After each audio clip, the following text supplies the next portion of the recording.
अच्छा, this is question number 4. How is ozone layer formed? What are the causes of depletion? तो actually यहाँ पर 2 marks हैं ये फॉर्मेशन ऑफ ओजोन लेयर के, और ये आपके पास बुक में पेज नंबर 260 पर मौजूद है। और ये जो इक्वेशन है, ये इक्वेशंस आपके पास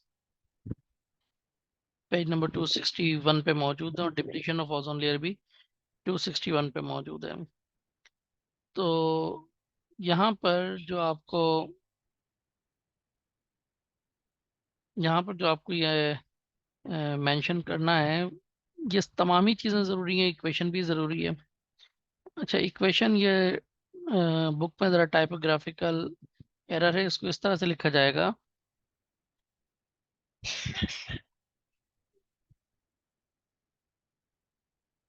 जैसे O2, यहाँ पे आपने लिख दिया यूवी रेडिएशन, या इस तरह से H न्यू लिख दीजिए, इसका मतलब भी यूवी रेडिएशन है।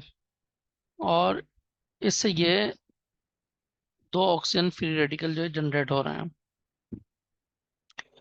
अच्छा, जब ये एक ऑक्सीजन फ्री रेडिकल कंबाइन होगा ऑक्सीजन मॉलिक्यूल के साथ, तो इससे फॉर्मेशन हो जाती है ओजोन की। तो इस तरीके से ये ओजोन लेयर जो है फॉर्म होती है। स्ट्रेटोस्फीयर में सोलर रेडिएशन से यही ओजोन जो है डिस्ट्रॉय भी होती है और फॉर्म भी होती है। तो ozone is produced in stratosphere region due to photochemical reaction under the influence of sunlight or any other source of light, of sun rays and oxygen gas. Ultraviolet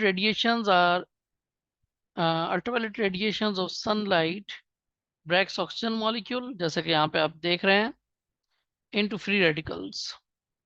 The oxygen free radicals are then combined with another oxygen molecule to produce ozone. ये ozone molecule produce हो रहा है। Ozone is in stratosphere also destroyed by the solar energy, but the two phenomena are in equilibrium. तो इस तरीके से क्या है कि जब वो दोनों इक्विलिब्रियम में है, तो जो थिकनेस ऑफ ओजोन है वो अनडिस्टर्ब रहती है। तो अगर आपने ये तमाम लिख दिया तो इसके आपको 2 मार्क्स मिल जाएंगे। फिर depletion of ozone layer. Human activities can contribute the depletion of ozone layer through the emission of certain chemicals known as ozone depletion substances, or ODS. The most considerable human activity that have been responsible for ozone depletion is the release of gases. Gases को अगर आप चाहें तो short में CFCs लिख सकते हैं, chlorofluorocarbons, from cooling devices such as refrigerator and air conditioners. अच्छा, अब यहाँ पर जो इसका जो सेकंड पार्ट है, ये जो मैंने यहाँ पर लिखा हुआ है, बुक में से कॉपी पेस्ट किया हुआ है बेसिकली, कि chlorofluorocarbon is a highly stable gas used as coolant in refrigerator and also as repellent in aerosol spray. When CFC reaches into stratosphere region, it breaks down into free chlorine and fluorine atoms, which then react with ozone in UV light, यानी under the influence of UV light, and decompose it into oxygen, यानी कि वो जो free radical है वो ozone को decompose करके oxygen produce करता है। As a result there is a depletion of ozone layer.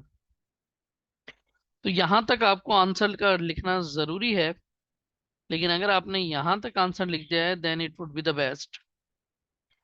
इसके साथ की इक्वेशन लिखने की जरूरत नहीं, क्योंकि बहुत डिटेल्ड क्वेश्चन नहीं है ये।